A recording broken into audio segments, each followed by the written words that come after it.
Assalamu alaikum wa rahmatullah. Alhamdulillah. This is Brother Hameed back again with the Muslim Empowerment Institute. And we're talking again with Imam Amin. Assalamu alaikum. Wa alaikum salam wa rahmatullah. Alhamdulillah. So last time we talked about the state of Islam within the Black American community. We talked about Imam Amin's wonderful book and his study of our state in America.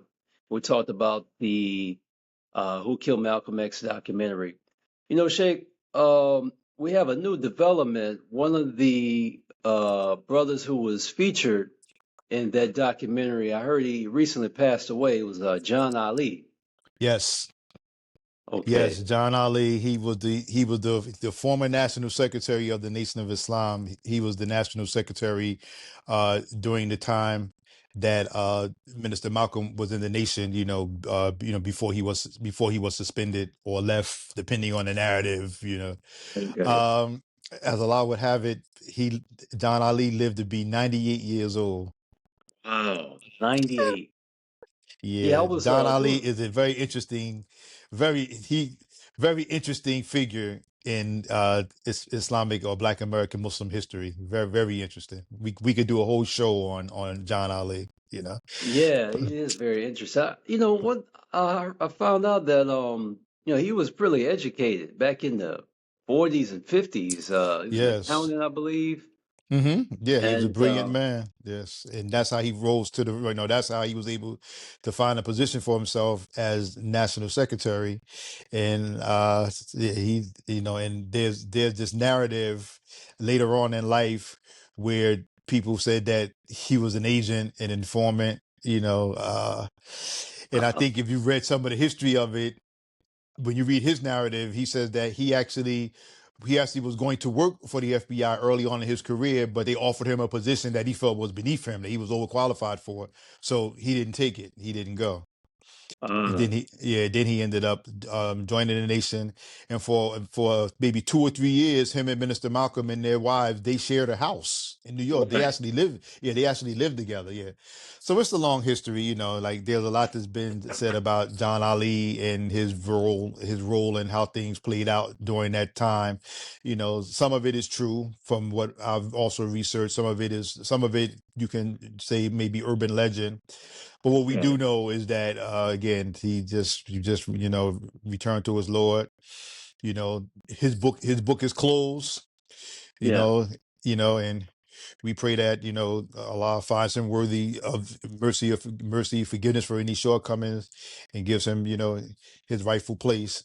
It's not for us to go inshallah. back. It's not for us to go back and look at that narrative over a man's 98-year life and us to make a determination about what kind of human being he was.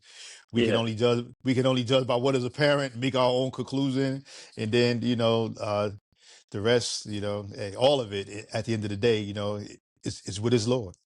yeah. We leave the matter to Allah and keep it Yeah. moving. Yeah, but Yeah. he was a very interesting character. I Mhm. saw a couple of other interviews he did. It was very interesting. But Yeah. inshallah, moving on. So what's on the agenda for tonight? A couple of things. One, I'm because you brought that up about John Ali, I'm noticing that even still to this day, 5 years after the Netflix documentary, right? 60 years, Hmm. 61 years after the assassination of Malcolm X, Alhaj Malik Shabazz, any kind of dialogue that happens, particularly on social media, people still tend to get overly emotional and facts just go out the window. Oh yeah, Right. yeah. So it's like we can whatever side a person wants to land on regarding the nation of that period of time, oftentimes those arguments that people have, they're just devoid of fact because people just get Right, caught up in whatever their emotions are. And it really, it doesn't benefit any of us to take that path because right, we're never going to get to the real truth about everything that happened. But what we do know from the documentaries and from the mini books, and that's still to this day, I got 2 new books that I bought in the past year, books on Malcolm. So people are right. still going to continue to write the story. There's one called The Afterlife of Malcolm X, and it goes into the whole phenomena about what went into making Malcolm a cultural icon, that's Right. that's still recognized in America as as this figure. So that kind of disturbs me, and I personally I stay away from those conversations at this point on social media, at least anyway. If I'm invited to come and engage about it, I will, but I'm not getting into social media comments arguing with people because I find that most of the people that are in those comments arguing, to be honest, brother, they don't even read. Yeah. And forget about even reading with comprehension. So I'm not going to get into the mud and have philosophical or theoretical arguments with people that don't read. So Right. but Right. but on those lines, I think that's why it's important that we have to continue to create our own bodies of work that have a lot more nuance.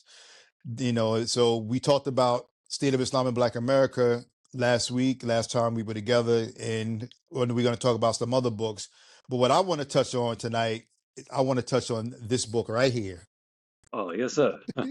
I want to touch on this book written by my brother, yours truly, brother Hameed, who's hosting us. Again, I don't say this because we're colleagues and we're brothers and we're friends. I think this is probably one of the more important works of our time because it's Mm. really one of the first works, aside from the piece that Imam Luqman Ahmed did on the Salafi tradition. But I think in terms Yeah. of research and nuance and looking at the entirety of the argument, I think that this is one of the best books that talks about the psychological phenomena of what Yeah. happens when people accept Islam and begin to practice outside of a context that would fit the environment that they find themselves living in. So I want you to talk Indeed. about that for a minute. Like share, beside the obvious, with you living through this and seeing, this expression firsthand. What motivated you to even want to undertake, such a needed but controversial subject of that book, from the back of the bus to the back of the camel, analyzing the psychology of Toby Muhammad? And while you're answering that, I want you to give the audience, I want you to explain to them, who and what Toby Muhammad is. Right. Indeed. Indeed. Okay. So I recall years ago, early on when I first came into Islam, I noticed that a lot of Black American brothers and sisters, that the more zealous that they were religiously, there was like a seemingly contradictory effect as far as their zeal towards just the secular world. Right. It's like they weren't able to balance these two. You know what I mean? Oh, The deen and the dunya. excuse me. It Right. was either or. And I just couldn't figure that out. And, for myself, when I came into deen, I was really zealous. I was learning.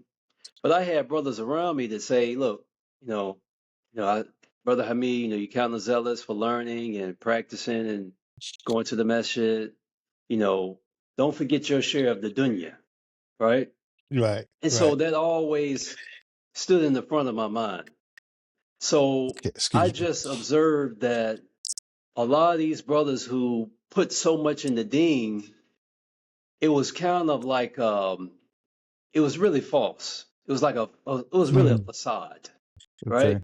All right. And And so, in and which way? while, Which way do you which how do you say that? Give us an example of how it's a facade. oh yeah, yeah. So I remember this one brother. I remember I used to get this call.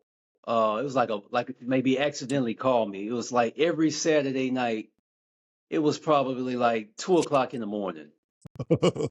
And this brother, if you see him and talk to him, Mhm. if you close your eyes, you think you're talking to an immigrant.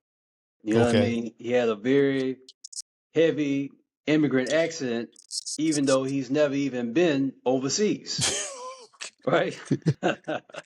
Was this in So, Memphis? Was this in yeah, Memphis? yeah, So yeah. wow. So, so he would call me, accidentally. I'll say, hello, hello, hello. And I would hear him. I was like, wait a minute, it sounds like him, but he don't have his accent.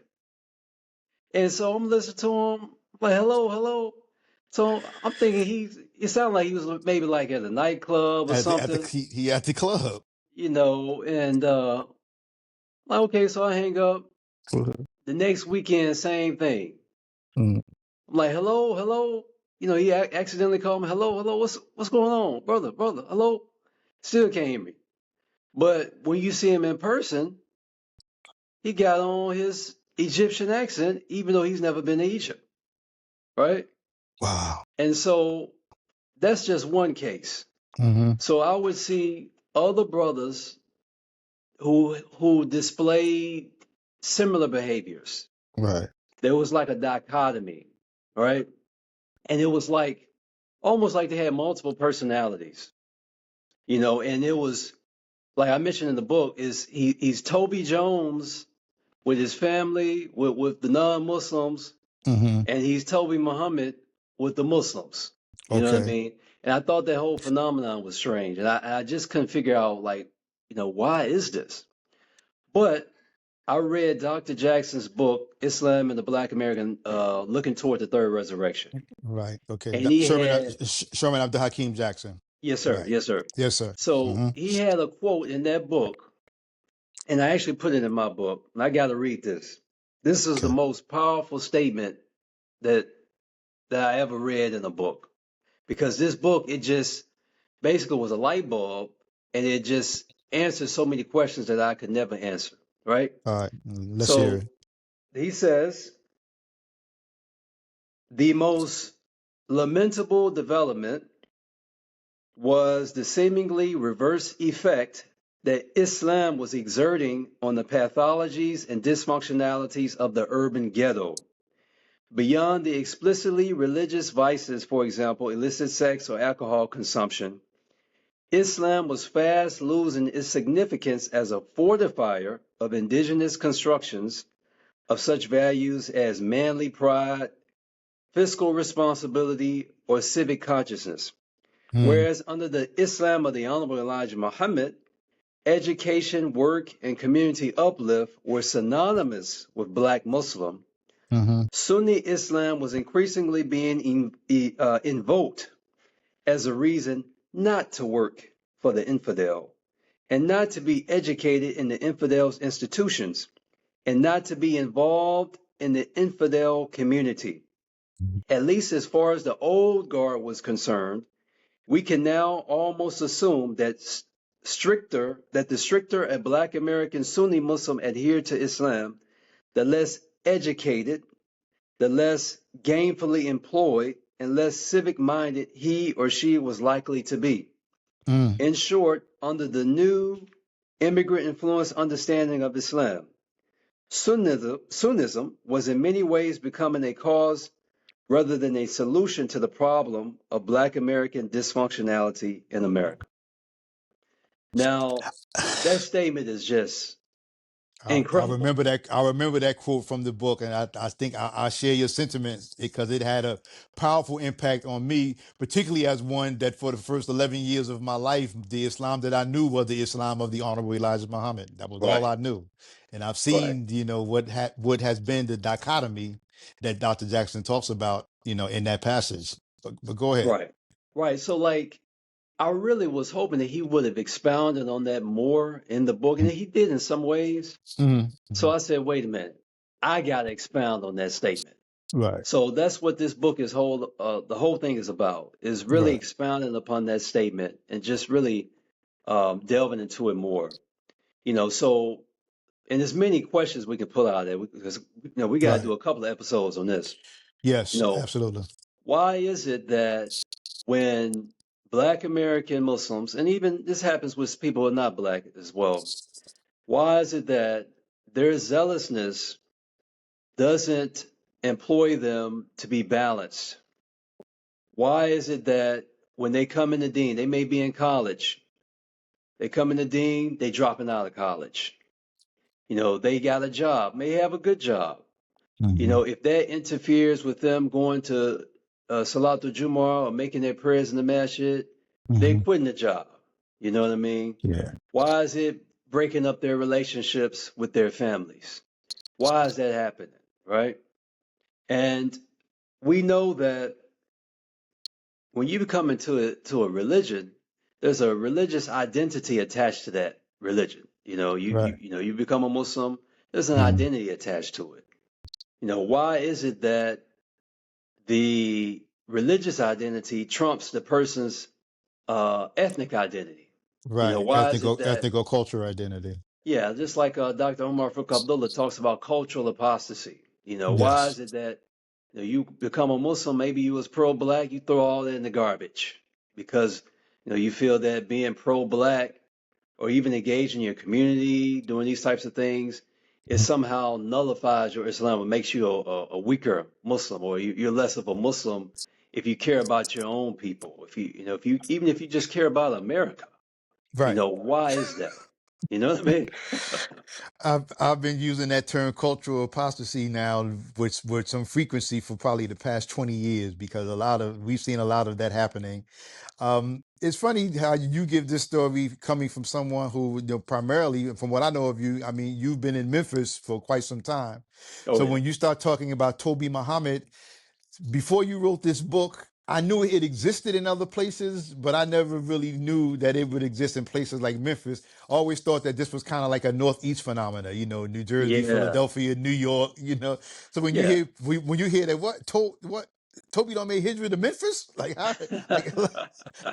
like how did he get down there, and how did that survive in a place like Memphis, Tennessee? But I Yeah, think that go ahead.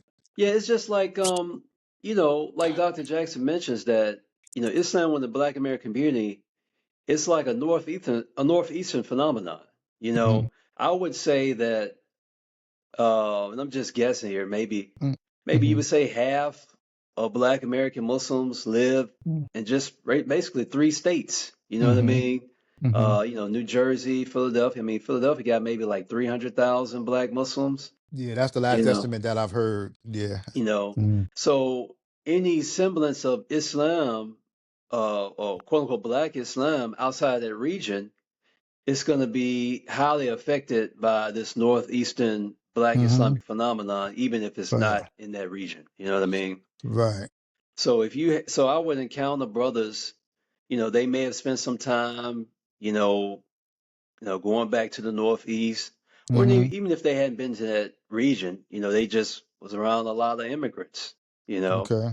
and they just, they're them being around them, thinking that, these people know the deen more than me because, Right. they're from Muslim countries. They're more authentic than I am because I'm just a Negro from the hood, you see, Right. Right. and of course, this mindset, um, of, seeking out non-black religious authority figures, you know, a lot of that is motivated by this whole slave mentality, plantation type of mindset. You know what I mean? Okay. Because of course we know that the first teacher of Christianity to the slaves on the plantation was the slave master and the Right. overseer or the representative who Mhm. spoke in the name of the slave master, even if it was another black slave, right? Absolutely. Yeah. So I just saw a lot of semblances with this whole phenomenon, that, and even like, I've seen people even today, I see this a lot with a lot of women too, Mm. that you'll have a situation where, the black brother may be having like a new Shahada class, and, that black brother or black sister who just took their Shahada, they'll run over to the immigrant person's class, and he may not even be learning in the deen at all. You may have a black brother, he got ijazas, he studied, Right. but they automatically think that this non-black person is more of a human, more of a accurate representation of Islam than Hmm. someone that looks like them, someone that's more familiar to them. And that's just a really crazy phenomenon, you know. It is crazy. I have some people that are near and dear to me that hate when I say what I'm getting ready to say now.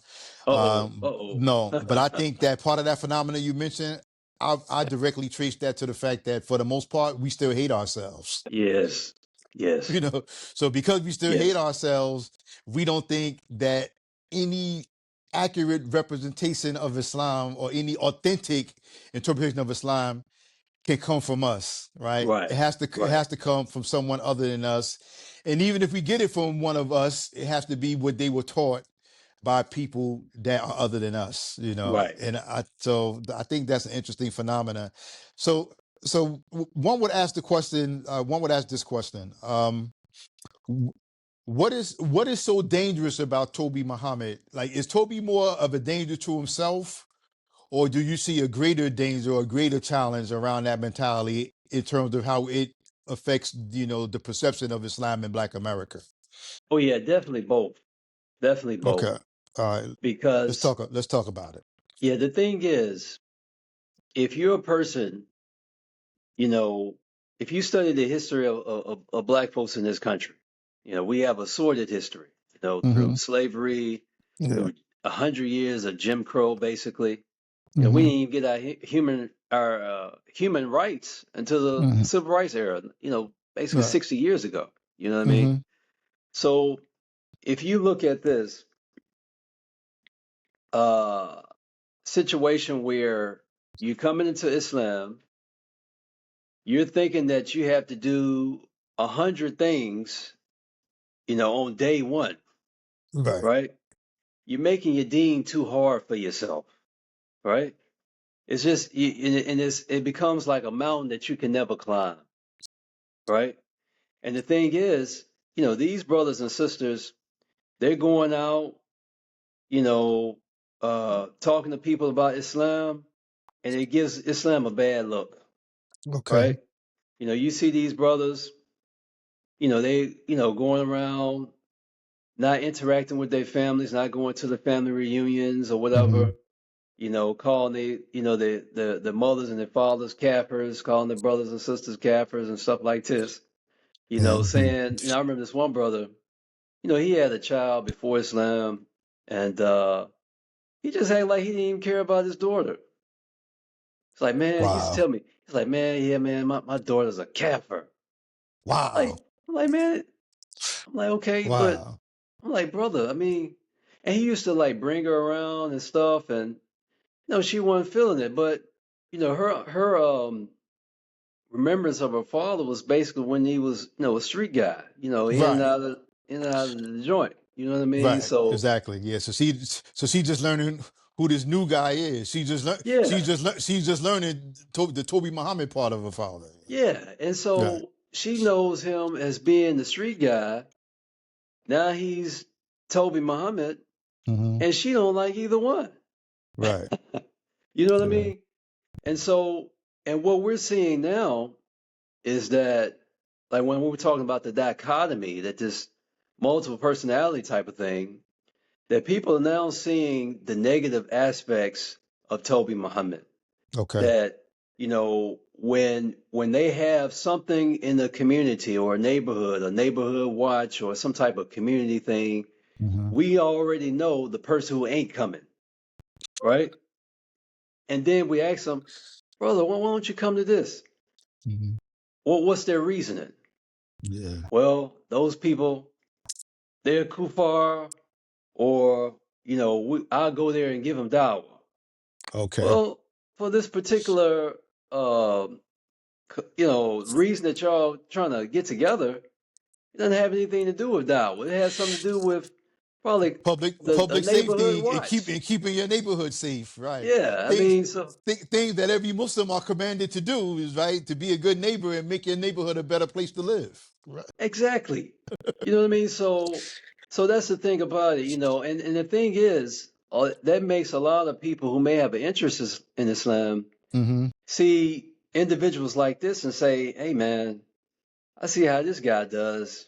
Right. You know, I don't want to have to. You mean to tell me I have to become a Muslim and, you know, apostate from my culture? I have to give up the Mm-hmm. things that I like. Right. You know, that's a hard sell for most people, Right. right? Mm-hmm. And the thing is like, you know, Islam, of course, it exists in a cultural incubator. I mean, it's disseminated through the cultural references, the cultural paradigm.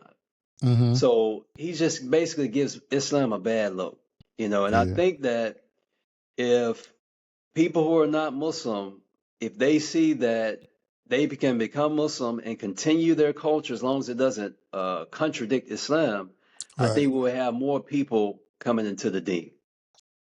Yeah, I agree. That's, I couldn't have said it any better. That's why I think that it's so important that we have books like yours that really explain this phenomena to Muslims, because oftentimes what we find that is usually the newer Muslims that get caught up into those trends, Right. in terms of the Toby syndrome. And you don't even necessarily, as I said before, you don't necessarily have had to been around immigrants. You may have not had any interaction with immigrants, but if Yeah. you learned Islam from somebody who learned in that certain vein, then you'll take on their aesthetic or whatever. And don't get me wrong, I have no issue. I wear thobes sometimes for those that may Yeah. not know they, Absolutely. the outer rope, but me, I'm more comfortable oftentimes, in a suit.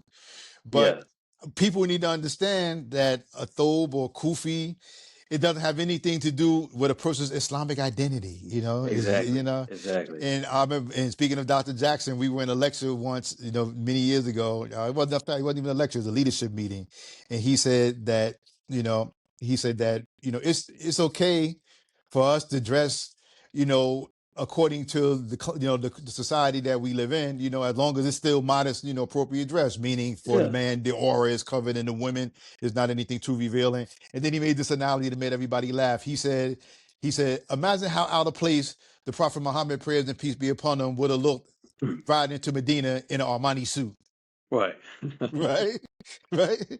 Exactly. It's not the dress of the people, not the dress of the culture, not the dress of, that climate during that time. So he would have looked totally out of place. So oftentimes we place so much emphasis on the outward aesthetic that we forget all about trying to just, live Islam and live it in a way where we can show our own people that it can be indigenized, and that Islam didn't come to replace a people's culture altogether. It came to improve upon those things that may have already existed of good from those particular cultures. Exactly. And Mhm. actually, we had a great paradigm with the Nation of Islam. Yeah. They weren't walking around wearing the African boo-boos or the dashikis and stuff like that. They weren't really for this whole, even though early on you had Hmm. Pan-Africanists in the early 1900s and like Marcus Garvey, but the Nation of Islam was focused Hmm. on Black Americans. They Right. weren't focusing on taking on someone else's culture. I mean, it's a Hmm. great example of an indigenization of Islam. They had the FOI suits. They Hmm. had if you look at their garments, you can say that this is American, but it's authentically Hmm. unique. You know what I Yeah. mean? But it's not anything foreign.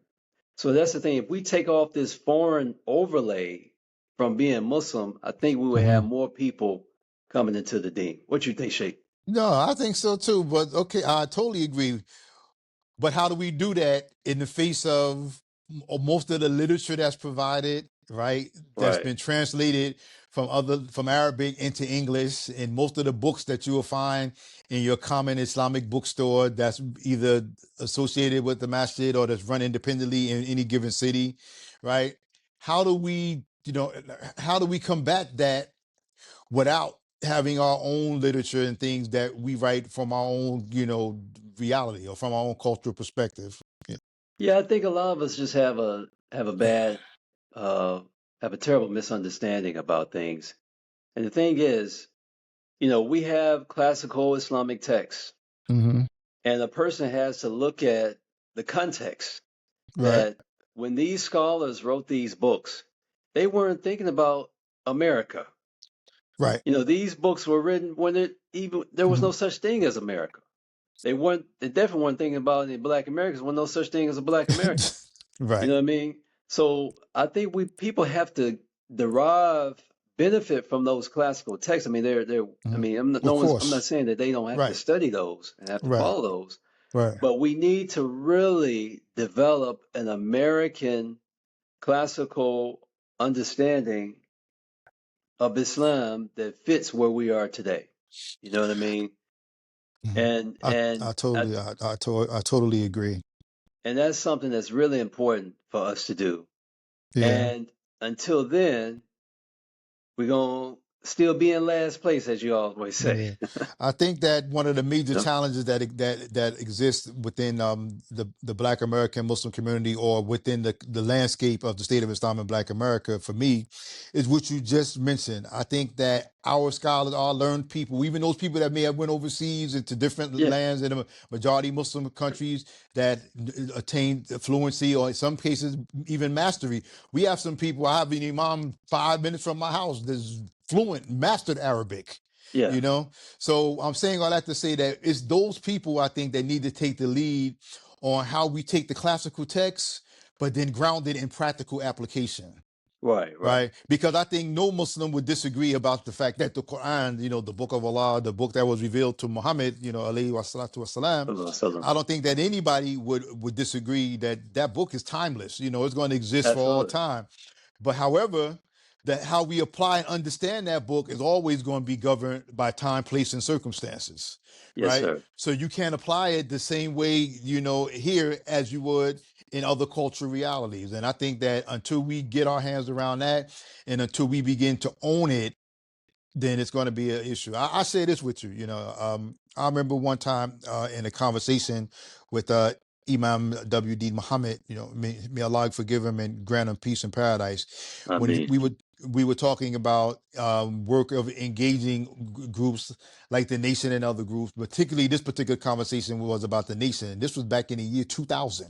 He said to Mm. me, he said that we're in a position to help groups like that in a way that we didn't get help when we started our journey. And he was talking about particularly, post 1975 transition, when he became the leader of the Nation of Islam. He said, because most of what we did is we just took what immigrants already had and we tried to make it fit for us, and we saw that it didn't. Yeah. So That's now right. here we are all these years later, right? Just think about that. 1975, he began his work. That was 51 years ago. So Right. now we're still on this path now, that we're still struggling and trying to come to terms with how do we indigenize Islam for America. And I give you an Right. example. If I'm engaging a new Muslim or somebody that's interested in accepting Islam, I had this issue with my daughter, who essentially reverted back to Islam in her adulthood, after Mm. trying other things, after me and her mom divorced and all of that. Allah guided her back to want to study more about Islam. Do you Mm. know that I didn't even feel comfortable sending her into any Islamic bookstore, because she would Yeah. just wind up getting more confused, Hameed, Right. Yeah. right? That's You right. go you go in there, and it might be like 20 different books on prayer, Yeah. 10 Yeah. 5 different 10 different books on wudu, ablution, Yeah. Yeah. right? All of these things to make something simple so complicated. Yeah. It's you simple. know so that's why I value the work that you've taken at the forefront of with Muslim Empowerment Institute. And when I started this idea many years ago, actually back in 2016, now this is 10 years for us now, it was with that goal in mind, to be able to develop a body of literature and other things that was indigenized in America, so that we can take what right now a 300-page book may exist. We go through the best of that and take the best 100 pages and give it to the new Muslim in a Right. way that is That's right. digestible for them. And I think Right. that has to be the approach. That has to be the path forward. But no one else can do that for us. Right. No one else from any ethnicity or any other culture or whatever. A brother who was a dear friend of mine, he told me about this statement that he'd heard and that he read one time in his work. He works in the philanthropic community, and he made a statement that's so profound. It said that the statement said, culture eats strategy for breakfast. Mm. Huh. That's how dominant the cultural impact is over strategy. So even if you Yeah. have a strategy about how to arrive at a certain destination, the culture of a thing, of a society, of a people will automatically just make that strategy null and void, non-existent, because That's culture right. is such a strong thing. So even Islamically, from an Islamic standpoint, we have to accept and understand and learn how to properly navigate the role of culture, if we're going to be able to move this Black American experience, from here to there in 21st century or beyond. I think that's one of the major challenges that's in front of us, and Allah knows best. Just my opinion from Sure. someone who's been working for 33 years and who's lived it, for the better part of my 62 years on this earth. Yeah. Mm. Yes, sir. Yes, sir. Yes, Yeah. sir. More to Mm. come. Yes, sir. Alhamdulillah Rabbil Alameen.